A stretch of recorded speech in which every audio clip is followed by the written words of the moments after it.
Hello, screenwriters, and welcome to Writing for Screens. Ask me almost anything. My name is Glenn Gers, and most days I am here from Monday through Friday at 3 p.m. if I can make it. Pacific Standard Time to work on the step-by-step project in which I am writing a script and letting you share my screen and talking about the process.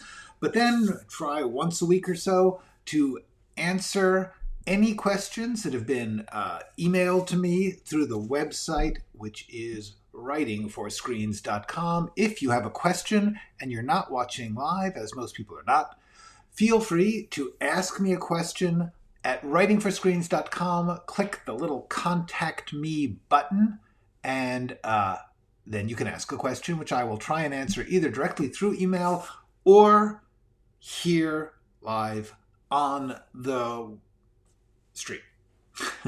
If for some reason you don't want to do that by email, but you still want to ask a question, you can just do it here in the comments on this or any video on my channel. Just ask me the question. I will do my best to answer it as quickly as I can. If it's a question that I think is a good one for general population, I will also try to answer it here on the live stream. Today, our first question is a big one, and I've had it a bunch of times from a bunch of people, which is basically, how do you do a rewrite? How do you rewrite your own stuff? So we will get into that. Greetings, whoever gave me the thumbs up and said hello. Glad to see you here. Let me read this question. It was very sweet. The question was from Ricardo, from Mexico City, and he said, I've written 2 screenplays, but I have no idea if they're any good or not, and I'd like to believe they are okay. It's a big accomplishment for me just to get that done, which it is, by the way. Kudos, bravo. Getting that first draft written is huge. Do not ever discount the value of that. If you don't do that, you can never do the rest, and most people never do that. The question was, though, I am a bit fearful to print my script out, take a pen, and butcher it. How do you have the courage to look back and fix it? How do you go about it? Do you have some advice, step by step? Well, I do. I got a lot of advice on this one, and so I am going to go through it step by step. Hey, Janae, how are ya? Good to see you. Hello, Ricardo. I am good. Good evening to you too. Whatever you're somewhere in Europe, I suspect. Anyway, let's get right to the rewriting question because it's a biggie. It's a question that a lot of people think about a lot. And so once again, the question is, how do you rewrite? The first thing I'm going to say is something that I think is really important that nobody talks about, but I think it's a valuable trick, which is work from what's good. You've done the amazing thing of writing a rough draft. As you have seen if you've watched me writing my rough drafts can be rough. They can be just a mishmash of exploration and throwing stuff down. But in there, somewhere, you will find something you liked, some moment. And I hope you've seen me do this where you just go, oh, that's fun. That's a good line. Brazil, hello. Cool. All right. Yeah, in many ways, I feel you. Let's talk about rewrites. When you work from, whoa, this is bad, I have to fix this, blah, blah, blah, which of course is true, but the point is you're actually building on something that exists now, which didn't exist before. And if you have that frame of mind when you go into the rewrite, it really helps. Also because creativity is constructive. Creativity is about creating something, making something, and you do not make something with a negative frame of mind. You can't do it, I believe. I believe that even the most angry, tear it all down work of creative art is still done with a weirdly positive frame of mind, a creative frame. So I would just urge you, when you are rewriting, look at it and say, what works? Maybe it's just what it could be. Maybe it's not there yet. Maybe it's just this character could be super heroic. This character could be heartbreaking. They're not quite there yet, but at least I've got a start. I've got a character and I got a thing I want them to be. And there's got to be some moment or flavor or texture that you've created somewhere in that draft. Work from that. You may end up rewriting damn near every word, but you'll find there'll be a couple of bits, a couple of moments that are sort of right, that are sort of good. And that's really important when you are doing a rewrite. The next thing is, use the outline again. You know, the outline is not just for that first, before you write the first draft. The outline, anything you do, you can use the outline as a workspace, as a checklist of scenes, as a things to do list to say, okay, in this script, I have all these scenes, this pages and pages of scenes that I've written, and there are so much I have to fix in them. If you look at them just as scenes one by one, well, that's like 2 pages. That's doable, that's fixable, and it's also specific and concrete. You can say, in this scene, I need the action to go faster. I need this character to be bigger. Whatever it is, you want to think of it in the checklist of the outline, in the scene list of the outline. So I would say the next big thing when you're rewriting is don't just go from the text. Step back. Look at it in the outline. When you read through the script and you find a scene, you're like, oh, that scene's not funny enough, or that scene's not scary enough. Stop. First of all, just read through it once. Just read through it once without ever putting a pen to it, without thinking about how you're going to fix it. Just read it and let it begin to settle into your brain, because it's not there yet. You don't know it yet. You know the minute moment-to-moment process that you went through writing it, but that's different from the experience of reading it. So just take some time, put it aside, maybe print it out, or look at it on a different device. If you've been writing it on your desktop, see if you got a laptop, or if you got a tablet, if you want to do that. Somehow or other, just look at it a little differently. Print it out in a different font. Look at it in a different font. Anything you can do to look at it with fresh eyes. I would also advise taking time away from it. Having finished it, I would advise trying to think about a new project. Say, I'm going to put that one aside for a week and start to make notes. Just get your claws into the next thing you might write, so that when you look at this, it's not just being dragged back into the past, into the process of writing it. You're looking at it as what it is. It's an object. It's a pile of words. That is what you've got to work with. Somehow or other, that pile of words has got to get better to where it's a good pile of words that somebody wants to read. And that's what the rewrite process is. So in order to do that, the first thing you do, read through it. Just try and get, and then think about the big picture. Don't worry about this part or that scene or that line. Don't worry about anything except what's the big point of this? What's the thing I want it to do? What's the main story, the main character? Think about that stuff and think, how can I make that work better?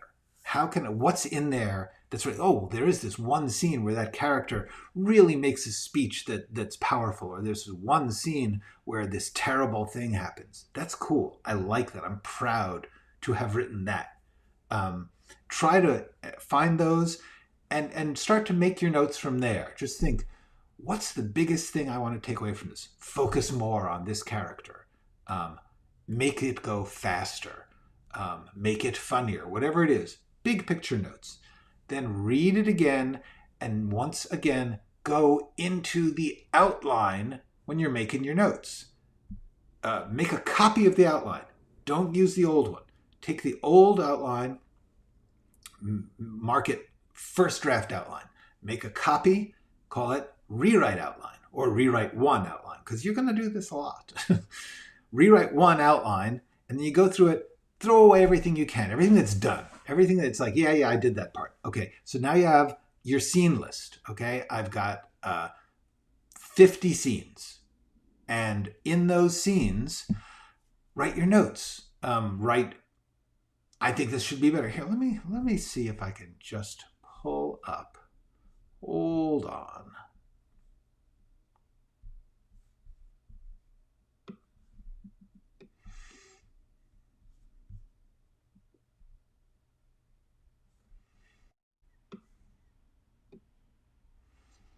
Let's see if this will work. There we go. The outline. Okay, so here you got your outline, right? And this is the outline that you've gone through when you're writing. And so as I went through it, by the way, this is the outline for the script I'm writing in the day-by-day, step-by-step project. So when I was writing it, I wrote these notes myself, like, figure out this scene, because this scene isn't working. But some of it will just be like this. This is a scene. This is a scene. This is a scene. Okay. So with each of these scenes, you just stop here and you, as you're reading through it, you can write notes to yourself.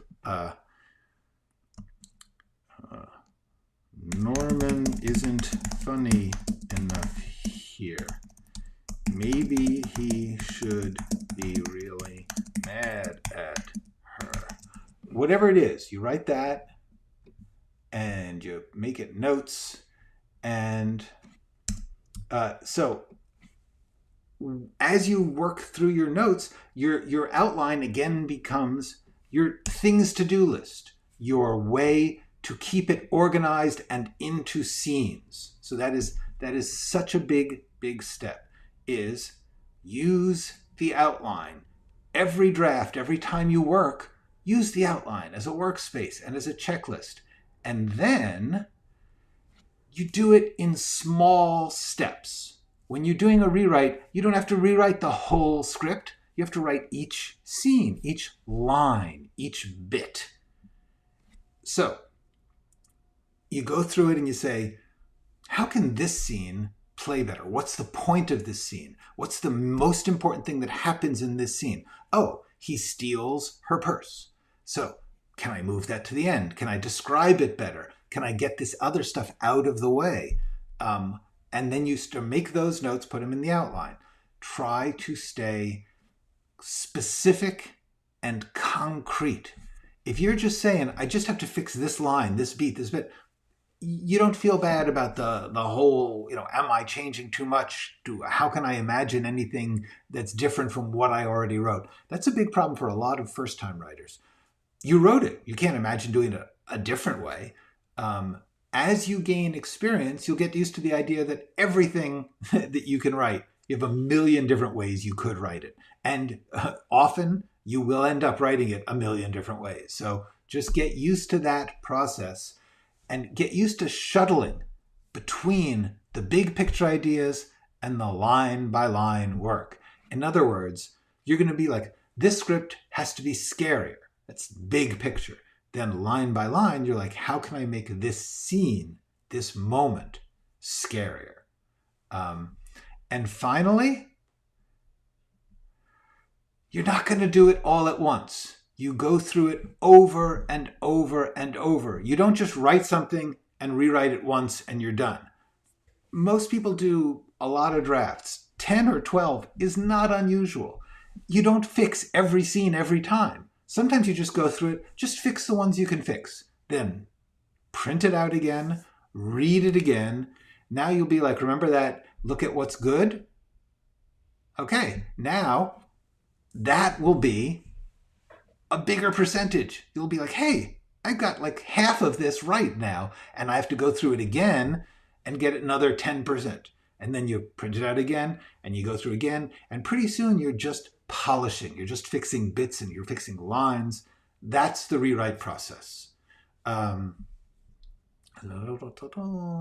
Let me see. Okay. Fun fact, Mr. G. I wrote today a speech scene. Excellent.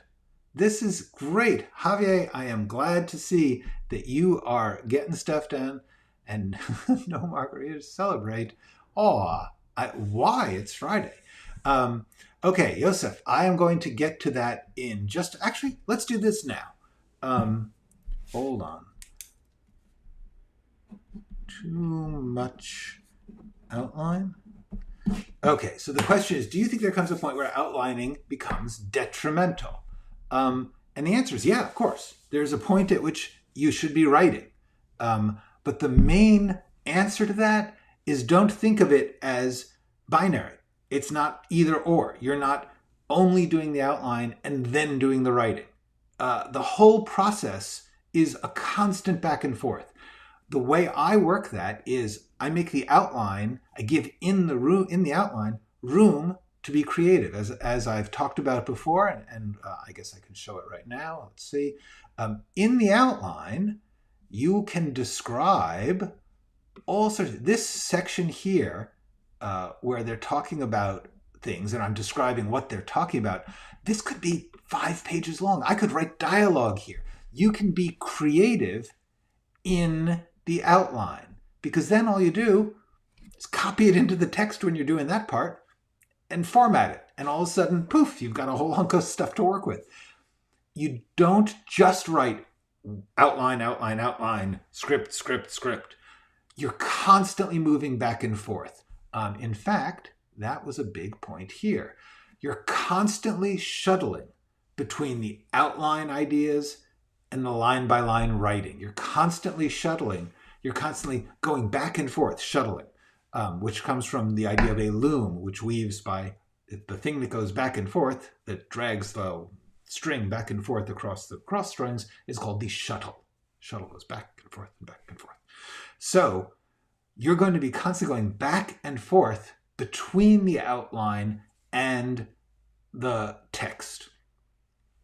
If you watch during my step-by-steps, you'll see I'm constantly doing that. With almost every scene I have to write, I stop writing, take a day to go back to the outline and think, what exactly am I doing in this scene? So yes, it is. There is definitely a point when if you're not writing, you're just theorizing in the outline, you should get to the writing, because the outline is going to change. The outline constantly changes as you write. It's not like an architect's plan. You know, architects, they design everything down to which screws and bolts you use on which pieces of wood, and then they get it all finalized, and then they send it off, and the construction people build it to that plan. Even then things change, actually. But that's not how creative writing goes. Creative writing is you're constantly rethinking things as you work. That's good. That's part of it. You're not supposed to just perfectly plan it and then execute it. If people are saying, I don't like to outline because I don't want to have to wait until I'm creative and I don't want to use up everything, that's because they're not getting what outlining is. Outlining is part of creating. You're constantly outlining. You're constantly creating. You're constantly writing text. If you're writing the outline and you're inventing a scene or you're thinking about a character, that's creative. You're doing it in the outline, but it's still creative. So get used to, open your mind about outlining. Outlining is a part of the process that you constantly have open, while you also have the text constantly open in your mind. Okay. Hi, Word Charm. Good to see you. Yes, absolutely. I believe that method acting is one of the greatest tools a writer can have. Hold on. Acting. I'm just writing this down because at the end of one of these sessions, I've forgotten what we talked about. Honestly, by the end of the hour, I don't remember what we said in the middle of the hour. And when I have to do the little description for YouTube, you know, hey, this is what this is, I forget what's in there. So I'm just jotting down a note of topics. Okay, so method acting. Yes, the principle of method acting is to try, I mean, for various reasons, performers need method acting. Some of them believe it. in order to bring life and originality and creativity, spontaneity, emotion to a ritualized performance, a fake formal performance. Having to create an emotion at exactly this time with people watching you is a very fake thing to do. Acting, until method acting, was done by creating a performed gesture that indicated that feeling. And that can be very powerful. Don't discount non-method acting. But the cool thing about method acting is, in figuring out how to do this very difficult performance thing, it tapped into a basic creative thing, which is, the ideas about method acting are that you, A, create a ritual to be spontaneous. You can't force creativity to happen. You can't force an emotion to happen. But what you can do is create a ritual which makes it more likely to happen. And the more you get used to creating that ritual, that method, the more that it will happen. It's a matter of opening up your paths to an emotion that's in there. It's always in there. All of your emotions are always in there somewhere. But when you go on a stage, or when you sit down to write and you're facing a blank page with a lot of other demands, plotting and all that stuff, you can feel like those things are not accessible. So by creating a method, and some of the tricks of the method are, one, understand the basic action. In other words, you don't have to know how you're going to feel this way, but you have to know what the feeling is. Is the feeling, what is the action of the scene? Is it anger? Is it revenge?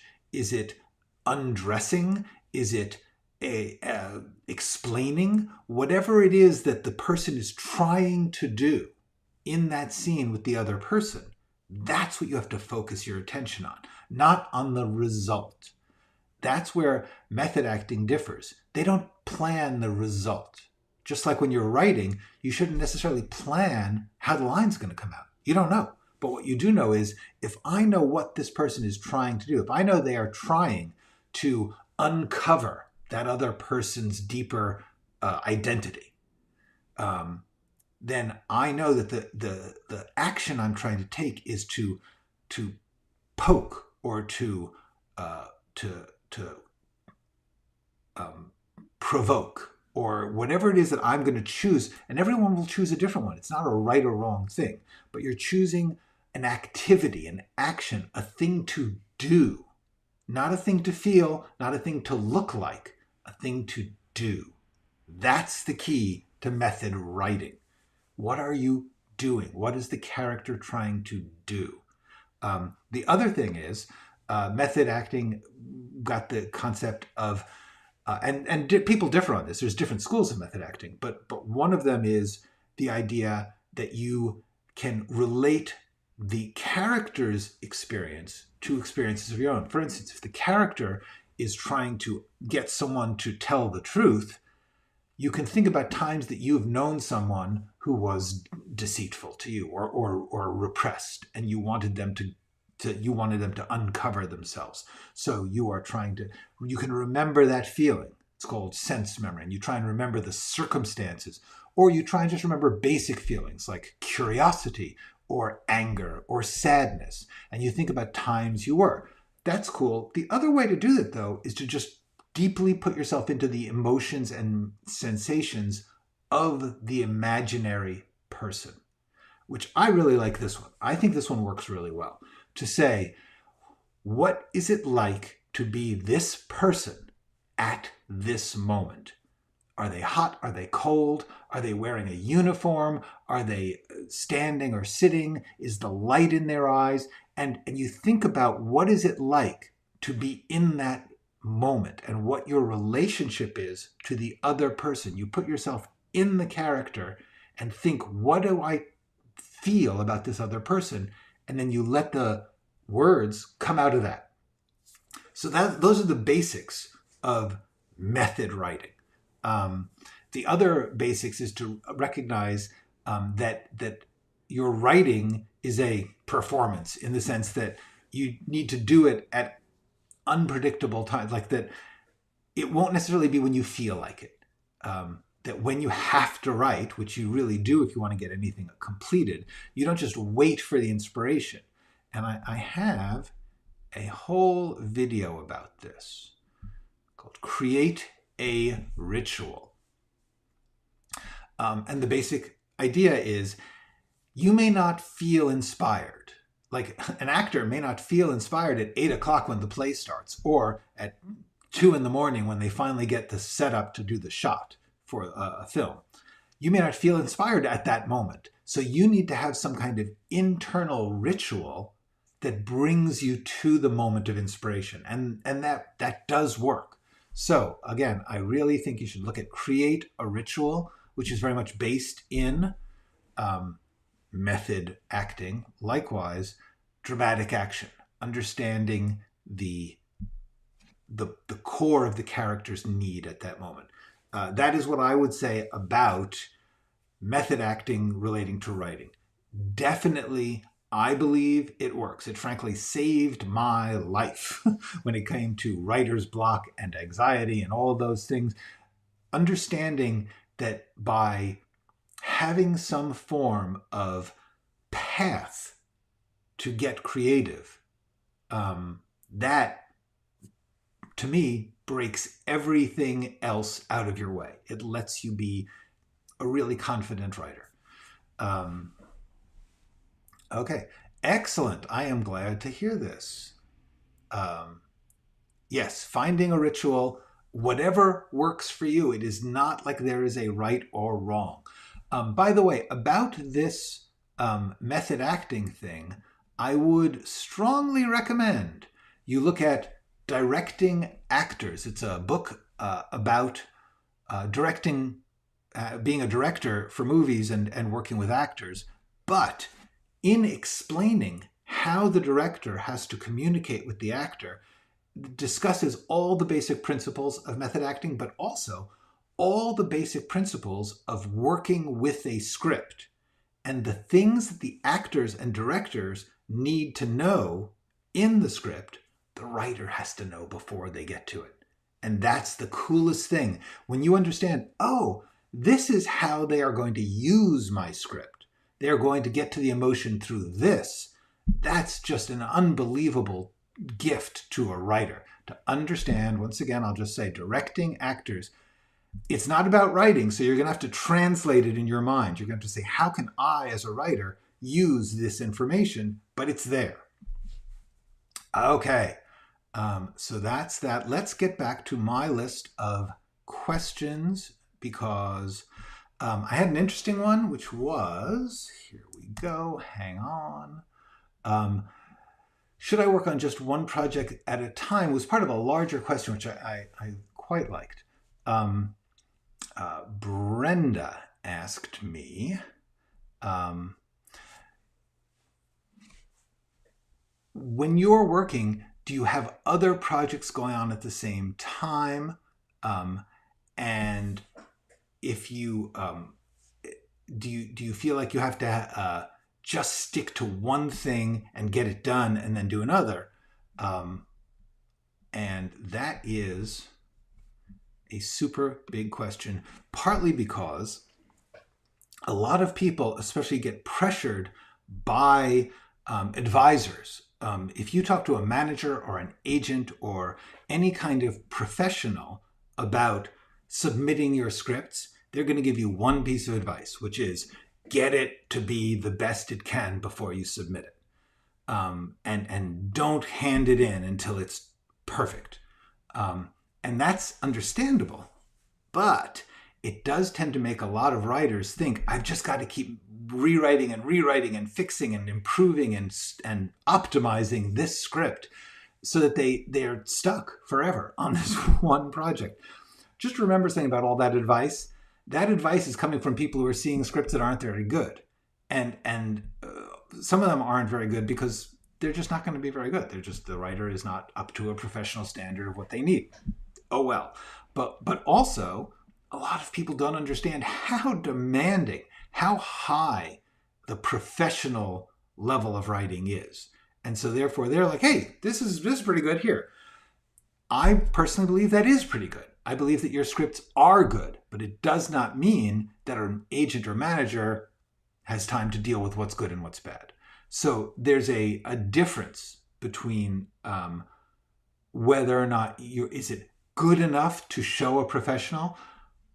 You know, if it's your first or second script, it's probably not. May never be. I don't know, but it certainly is less likely. The thing that's going to make it better is writing 5 more scripts. Honestly, you got to write a lot. You don't really know how to write until you've written a couple of scripts. So I personally advise to, yes, have one that you are trying to get done at any given time. But at the same time, now and then you may, first of all, like I burn out really easily. When I'm writing, I will write for an hour or so, and then I'll be just like, my brain is a little fried. I can't do this. I need to step away.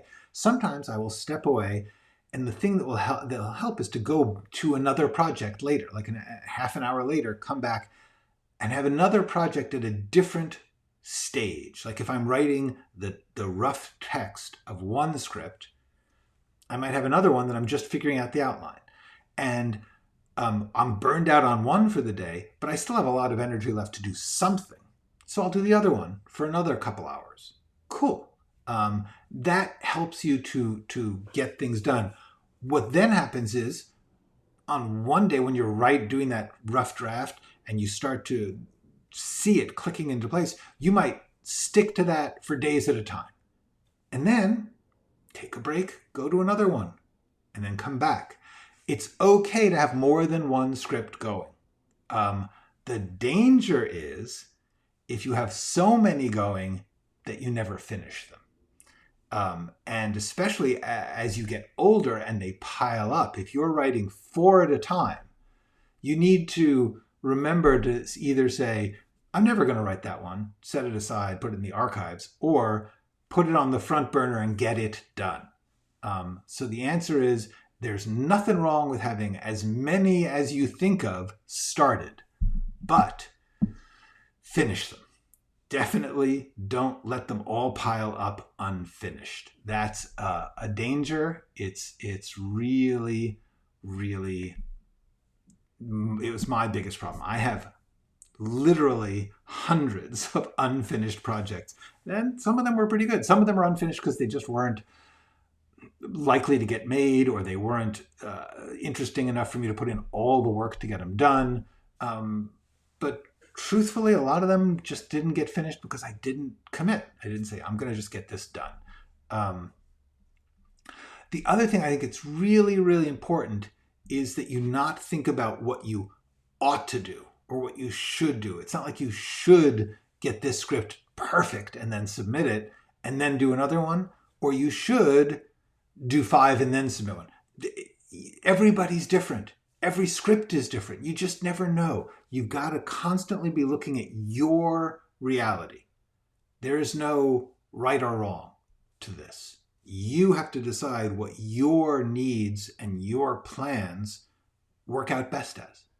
There is no advice that anyone can give you that is universally true. It's always your choices that you're making because of your projects and your way of working. Now, related to that question was the question, do you typically still hold yourself to daily goals?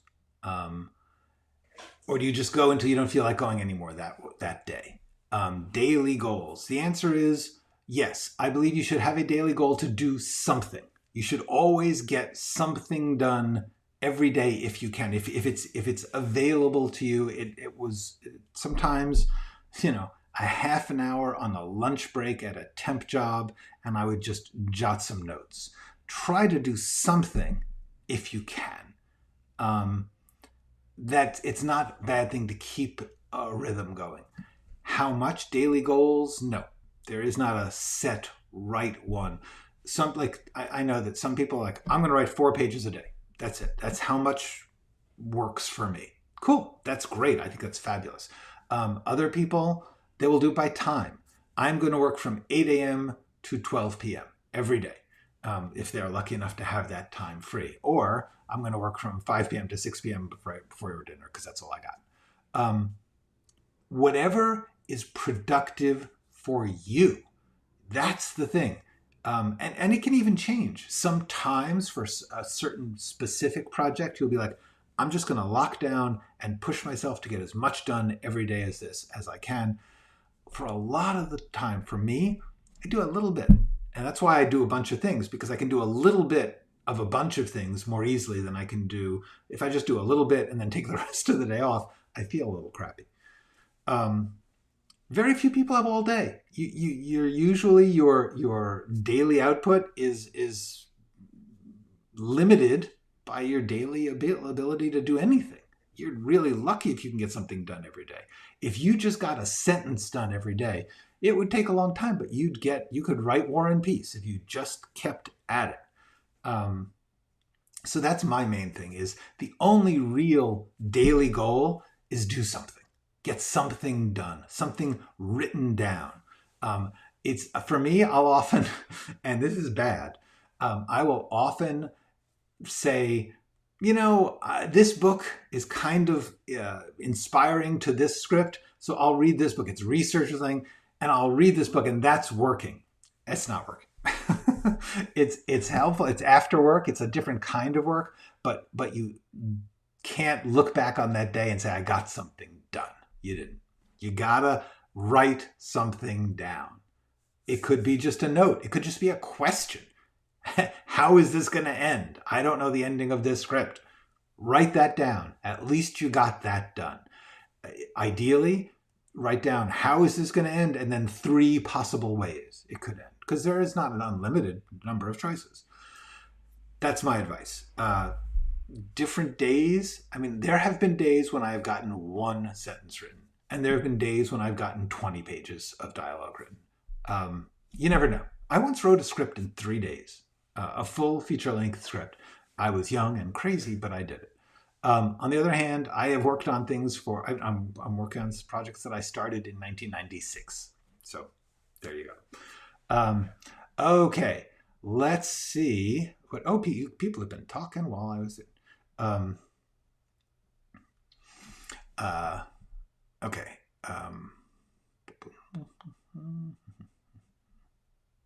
Oh, it's Brenda. Hi, Brenda. It is okay to do it your way. In fact, you have no choice but to do it your way. If you do it not your way, you're not going to do it. So don't worry about that.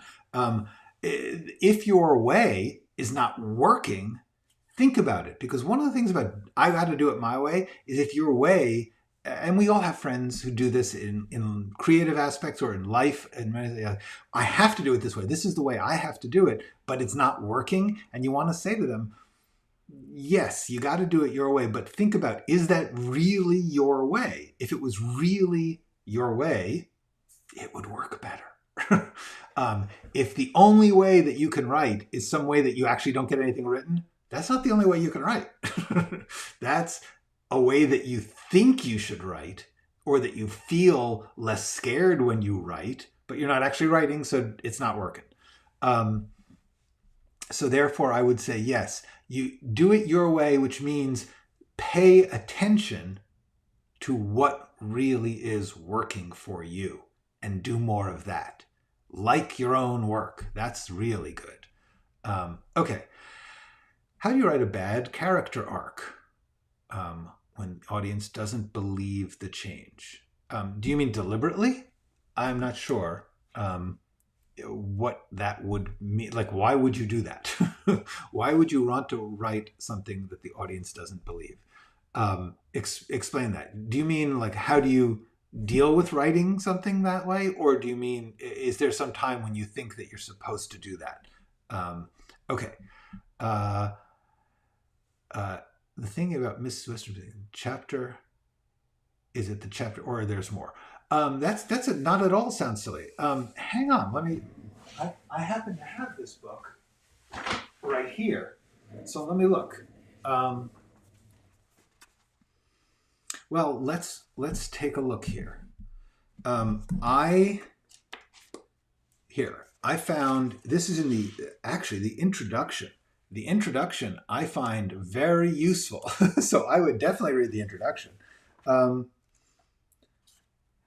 partly I was looking at this to the green underlining is for my writing reading of it, and then I have pink underline for when I was directing and I wanted to understand the actor. So I would say, I don't know, because here in actors' choices, I just hit a point. Let's see if I can get this. Yeah. Adjustments.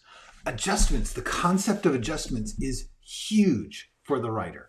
The concept that the character is trying to do something and they're hitting an obstacle of some kind, and therefore they adjust. And this happens within dialogue endlessly. Every line of dialogue is kind of an adjustment. So when I read through that and I heard that concept, that understanding that the character is constantly working, but in different ways, I found that very helpful as a writer. It's in the actor's choices chapter. So I would say, just quick glance at this, that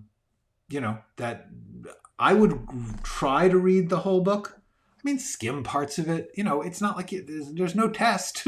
I'm not going to ever know if you read it or not. I don't remember a lot of it. I just know that the concept of how an actor has to perform helped me write, and how a director has to understand the center of the scene, the action of the scene. That was very powerful for me personally.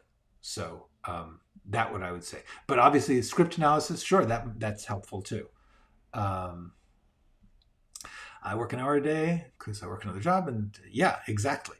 Like I said, I was an office temp for 12 years trying to write novels and screenplays, and I would write when I could. Some days that was a lot of hours. Some days it was 15 minutes. The main thing is try to get used to the concept of just getting something done when you can.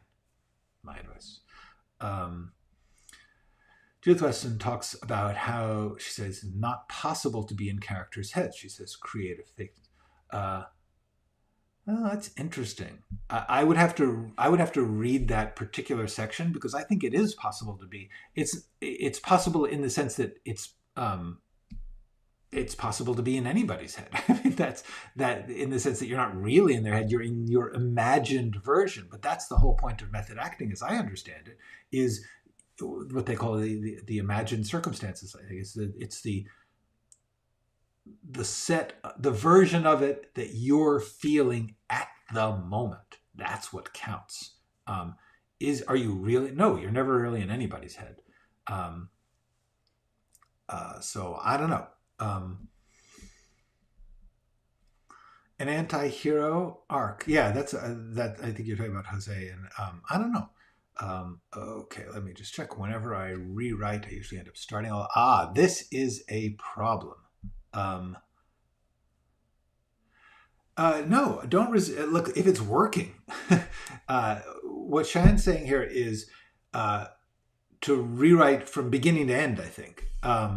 That's cool. That's absolutely great. I often will start at the beginning too. But at a certain point, you're going to get the beginning done enough to move on. You don't want to just keep rewriting the beginning. If you're saying you just start all over again in the sense that you're just writing a whole new thing, which is a real problem for a lot of people who rewrite. And that's why I'm urging you to try and go back to the outline and to break down into concrete, what am I changing here? Because rewriting does not mean throwing everything out and writing again. Rewriting just doesn't mean writing again. It means revising, improving, polishing, tinkering. You do not want to just write a new thing every time, because then you're writing a first draft every time. You want to see if there's something there that you can make better. That's the point. Rewriting is not writing over Sometimes you have to. Sometimes you're like, oh, I misjudged what this scene is. It has to be about a very different thing, and you have to rewrite the whole scene. Happens all the time. Sometimes whole acts of movies, sometimes big sections you have to throw out. I have often had to rewrite scripts where I have done what they call a page one rewrite, which means much of it is just a whole new first draft. But you don't want to do that. You don't. People in the business do it because, I mean, I'm rewriting somebody else and I don't think they're doing a good job. I'll just page one it. But generally, you do not want to write a new version. You want to improve the version you've got. Find some little piece of it that's worth keeping. Or if not, hopefully find the thing that when you write a whole new version of that scene, there's something good there that you're not going to ever change. That's what you want. Not deliberately. What do you do when you don't deliberately write a bad character arc? That's interesting. I would say that the thing you want to do is figure out what's bad about it. Why does the character not work for the audience? I'm assuming, by the way, that you really know that it doesn't work for the audience. Never assume that you know for sure how the audience is going to react to things. You've got to try it out on people. You got to let them read it. And then somebody will say, I don't believe that. Then try and figure out why. Is it because it's too fast? Because it's not, their motivation is not expressed? Is it that it's inconsistent? Like one scene seems like one thing, one scene says another. Different reasons will be bad. But the main question is, since you're talking about character arcs, I would say, watch this video.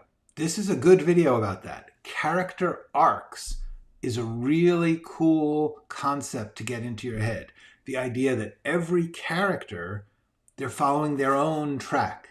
And if you're writing a bad character arc, at least let it be a good arc for that person. It may be bad in the sense that it doesn't fit with the rest of the movie. But a bad character arc, I would think, would be one that was not a character arc, that was different moments that are not flowing together. That's my guess. I just covered that, so you should watch the beginning of this. But the basic thing I want to say about my process is that it's like, don't just grind through a rewrite. Don't just start at the beginning and fix page by page. Step back, think about what you want to accomplish, and the main thing is step back and think, what is already working?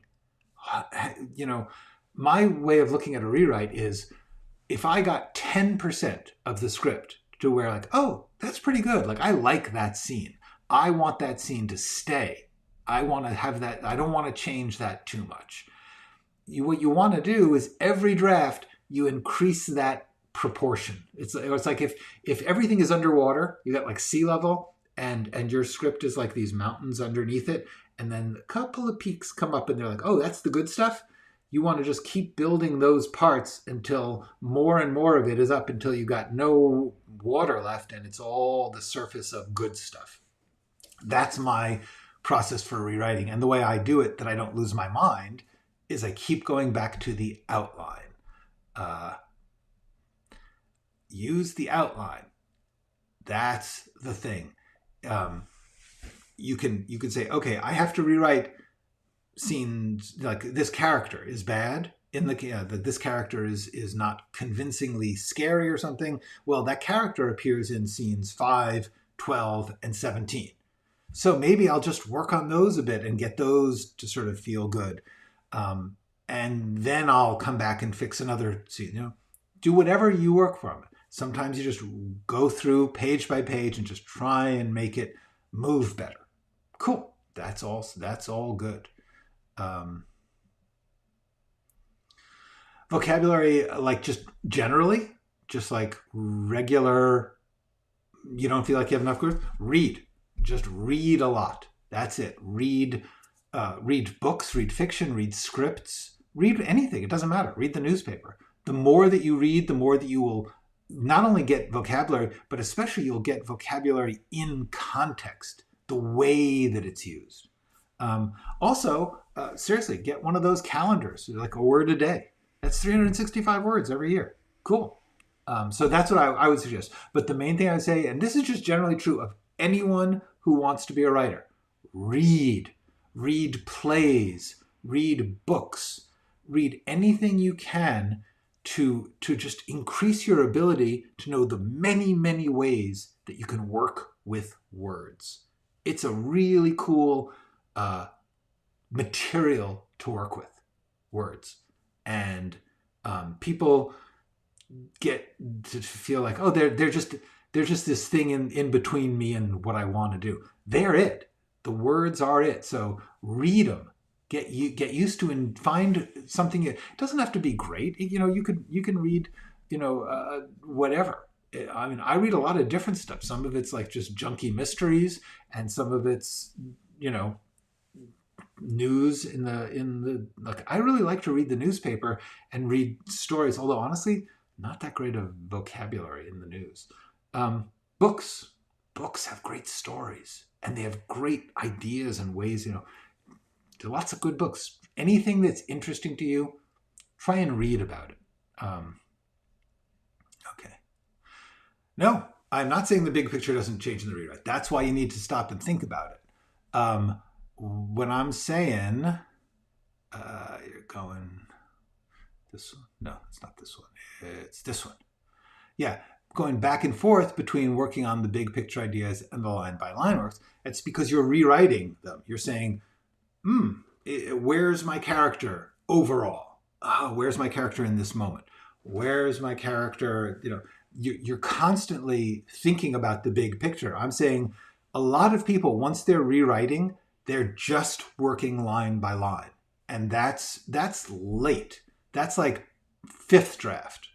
Until then, you're trying to make the scenes play. And that's a bigger picture question. You're trying to make the characters make sense or pop more.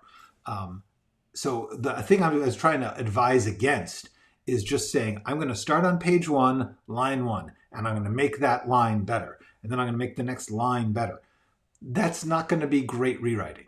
That's going to be finicky rewriting. You do that when you're polishing at the last, when you feel confident that the scenes make sense, the big picture makes sense. Yeah, good to know, Cheyenne. Yeah, keep working back and forth the outline and stuff. And also, if you're really, really stuck in a rewrite cycle and it's just on one project, write something else for a while. Try something else. If it's everything you write, then that's your process. And that's when you have to ask yourself, is this the way I should do it? There's something about the way you're doing it that's the cycle. And that's what you have to just step back and question that. What is my process here? And just try anything that's different. Try writing, random scenes. Try anything that will break a dysfunctional process is worth trying. From beginning a story. Start with a theme with okay. The answer is yes.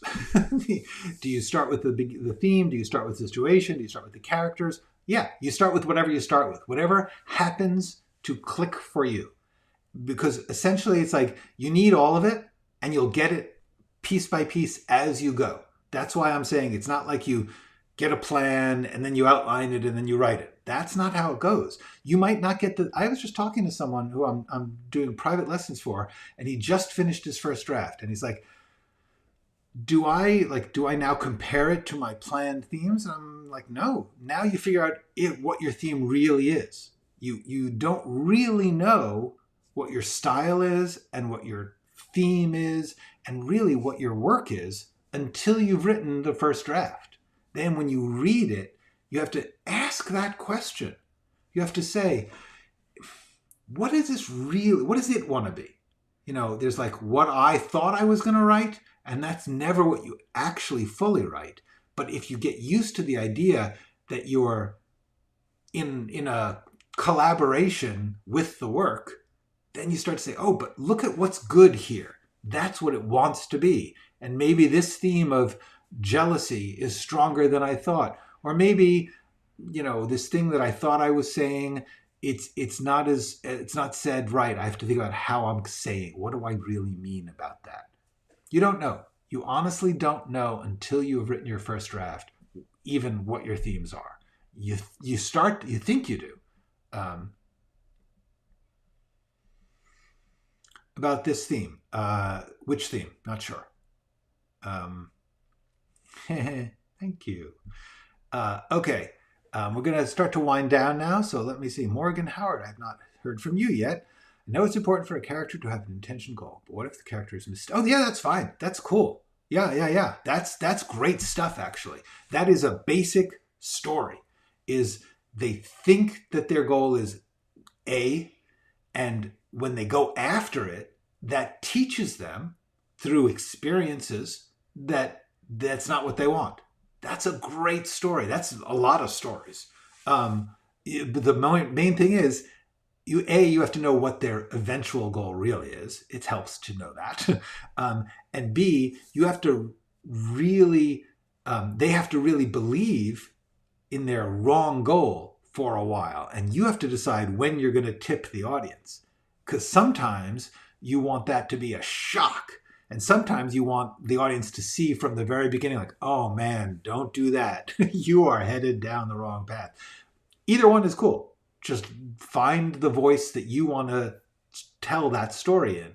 But many, many stories have a character choosing a goal which introduces them to all sorts of new things and presents them with new problems. And this is actually true of us in life, isn't it?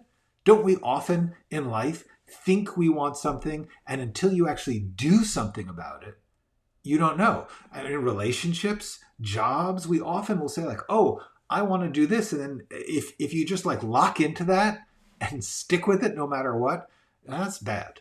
You need to keep your mind open to learning from the experiences that you have. Okay. Bad education. Is there a character that is a director in the movie? There is a character that is a director in the movie. He took ideas from... Yes, absolutely. Okay, this is going to be the last one. Violet Rain. Weaving subplots and adding dimension to scenes in the rewrite process. Finished part of a first draft, noticing that my story feels flat. I wanted to put it, didn't make it. Basically focusing on A story. I personally would say... if you finished part of the first draft and you feel that, be careful, because sometimes it feels flat because it's not done. You know, sometimes you'll discover something at the end and then you can go back and fix the beginning. So I would say, if possible, try to go through the rest and plan it out. But it could be that you figured out something's wrong. That's cool. Just keep going back to the outline, to the big questions and the scene by scene. This is definitely use the outline, and then you go back and forth. Yeah, and also you don't fix it all at once. So that's my answer would be, if you find like you've written 30 pages and you've realized that your story is just not there enough, go back to your outline and say, well, when can I, like, if you want to weave in a subplot, what are the scenes of that subplot? Put them into the outline. You can rewrite, you can just add those scenes into the part you've already written and then write from there. You're always going back and forth between stepping back, outline thinking, analysis, criticism, and then you go back to the text and you try things out, and then you go back to the outline, back and forth. That should help. If you are, you're saying a lot of what I had wanted to put into the story didn't make it. One of the things I would say is, do you have an outline? If you don't have an outline, I urge you to try an outline. And I will, first of all, I have a whole video urging that, and it's just full of great thoughts and arguments. So I would just say, check that out. It's just 10 minutes of your time. And then please watch this. If you don't outline, please at least watch it, because it's a different kind of outline than most people offer you. And I think it will help. If you're finding that there's stuff that you wanted in the script that's not there, part of the reason is because you didn't put it there in scenes. And that's what my idea of an outline is, to try and think in terms of, there's something I want in this script, write it in the outline as I want this feeling, you know, it can just be a feeling. Then you'll turn that into a scene. Think in scenes. Another really precious video of mine, very valuable. More than that, Violet, I can't entirely say, but what I would say is, if you didn't get your A, like if your A story is good, cool, then yeah, go through, add more scenes. I would urge you to have an outline. An outline is just a really good place to work, to figure out those things, to solve problems in a practical way. Because we always you think creatively, you think of something you want, but then when you actually have to translate it into words on a page in scenes, a lot falls out. And that's what the outline really helps with, because you figure out how to keep much of it in. That's it. More than that, we would have to talk more specifically, which I'd be happy to do if you want to come out on another live stream and ask more about the specifics, because if your story's feeling flat, that's not going to be helped with a subplot. The story itself should be really cool. It might be too short, or it might not cover some territory, but feeling flat is a specific problem. That's why I just rang a bell in my head of, be careful there. You know, if your story is not, if your A story is feeling flat, the main thing you want to do is make sure that that's fixed. And then the B story and C story, they can support that, but they can't cover for it not working. Okay, if you're drafting or rewriting, compelled to change something. Compelled, yes. See, professionally, you get compelled by other people, and that's a whole different thing.